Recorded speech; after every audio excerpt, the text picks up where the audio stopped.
యెషయా గ్రంథం 9వ అధ్యాయం 6వ వచనంలో ఉన్నది మన మూలవాక్యం. మీ అందరికీ ఆ మాటలో నోటెడ్ అయిపోవాలా. వాగ్దానం కంఠస్థ వాక్యం మీలో ఎంతమందికి వచ్చు? ఏదన్నా ఒక వాక్యం వచ్చా? కంఠస్థ వాక్యం ఏదన్నా ఒక వాక్యం మీరు నేర్చుకోవాలా. కంఠస్థ వాక్యాలు సండే స్కూల్కి వెళ్తే నేర్పించేవాళ్ళు. ఇప్పుడు మీరు సండే స్కూల్ స్టేజీ కాదు, మీ పిల్లలు మీ మనవాళ్ళు మనవరాలని సండే స్కూల్కి పంపించే స్టేజీ, మీ పిల్లల్ని సండే స్కూల్కి పంపించే స్టేజీ. కాబట్టి ఇప్పుడు ఇలాంటి సమయాల్లో వాక్యాన్ని చెప్పేటప్పుడు దాన్ని పదే పదే చెబుతున్నాం కాబట్టి దీన్ని ఏం చేయాలా? మైండ్లో దాచుకోవాలా. సరేనా? కొన్ని మాటలు అయితే మనం చక్కగా దాచుకుంటాం కదా. వాళ్ళు ఇట్టన్నారంట అట్టన్నారంట అని ఎవరో చెప్పిన మాటలు కూడా మనం చక్కగా దాచుకున్నాం, కానీ వాక్యం మాత్రం మనం దాచుకోలేం. అవునా కాదా? అక్కడ ఉండకపోయినా ఏదన్నా చెప్పనే దాన్ని అబ్బా అక్షరాలు తప్పకుండా వాళ్ళకి అంటిస్తాం. మనం అక్షరం కూడా పొల్లు పోదు, కానీ వాక్యం విషయంకి వచ్చేసేతలకి అసలుకి ఏమీ మైండ్లోకి పోనీయరు. మంచిది. అందుకనే ఇది చాలా సింపుల్ అనమాట. ఏలయనగా మనకి శిశువు పుట్టెను,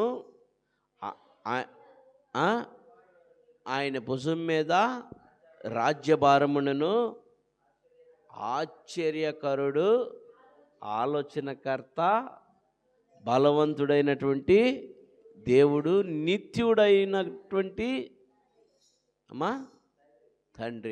తండ్రి, సమాధాన కర్త, బలవంతుడైనటువంటి దేవుడు. రోమాపత్రికలో చూస్తే 9వ అధ్యాయము 5వ వచనం చూస్తే, పితరులు వీరు వారు శరీరమును బట్టి, క్రీస్తు వీరిలో పుట్టెను. ఆయన సర్వాధికారి అయినటువంటి దేవుడయ్యుండి నిరంతరము స్తోత్రార్హుడై ఉండెను, స్తోత్రార్హుడై ఉన్నాడు. ఆమేన్. సర్వాధికారి అయిన దేవుడై ఉండెను. సర్వాధికారి అయిన దేవుడై ఉండెను. సర్వాధికారము కలదు ఆయనకి. ఈ భూమి మీద మానవుడు అనేటువంటి వాడికి ఎవరికి సర్వాధికారం ఉండిద్దా? కొన్ని మాత్రమే ఉంటాయి కదా. ఒక కంపెనీకి వెళ్తే కంపెనీలో ఉన్న యజమానుడికి మాత్రమే కంపెనీ వరకే, కంపెనీలో పనిచేసే వారికి మాత్రమే సర్వాధికారం ఉంటుంది. ఆ సర్వాధికారం ఏంటంటే రైట్ రా అటెల్లు అంతవరకే కదా. ఏదైనా పెడితే తింటాం అంతవరకే, కానీ ఇంకా ఇంకేం అధికారాలు ఉండవు. కానీ ఈయనకంట ఒక కంపెనీ కాదు, ప్రపంచం మొత్తం భూమి మీద మానవుడుగా పుట్టినటువంటి వారందరి మీద సర్వాధికారము కలిగినటువంటి వాడు. ఎలా చెప్పగలం ఈ మాట? ఈయన సర్వాధికారము గలవాడు అని ఎలా చెప్పగలం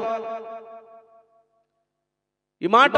నేను సర్వాధికారం గలవాడిని అంటే చెల్లిద్దా? చల్లదు. నువ్వంటే చెల్లిద్దా? చల్లదు.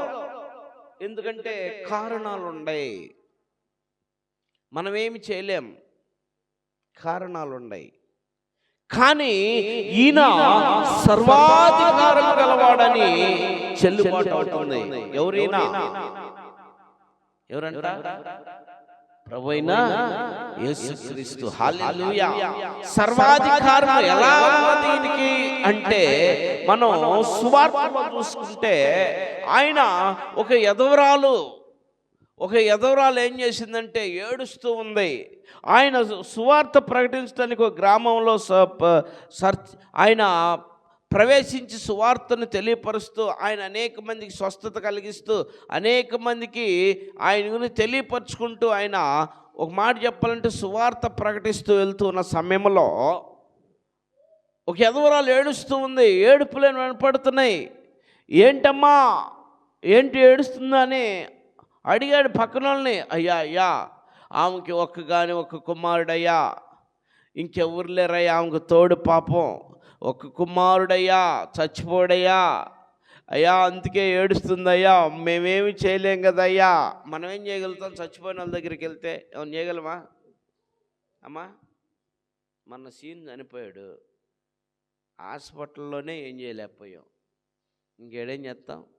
అవునా? అంటే వాళ్ళ మీద ఫైటింగ్ అని కాదు, బతికించలేకపోయాంగా.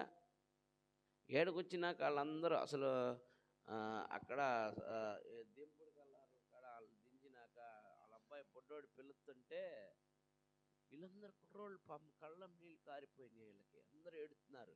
ఆ స్పాట్లోనే వచ్చాను నేను కూడా ఉంటే నాకు కూడా వచ్చేసాయి. ఎందుకంటే నాది మాత్రం రాతి మనసు కాదమ్మా, మాంసం హృదయం. నాది రాతి హృదయం కాదు, మాంసం హృదయం. నాకు కూడా ఏడుపు వచ్చేసేది. వీళ్ళు ఏడుతున్నారు.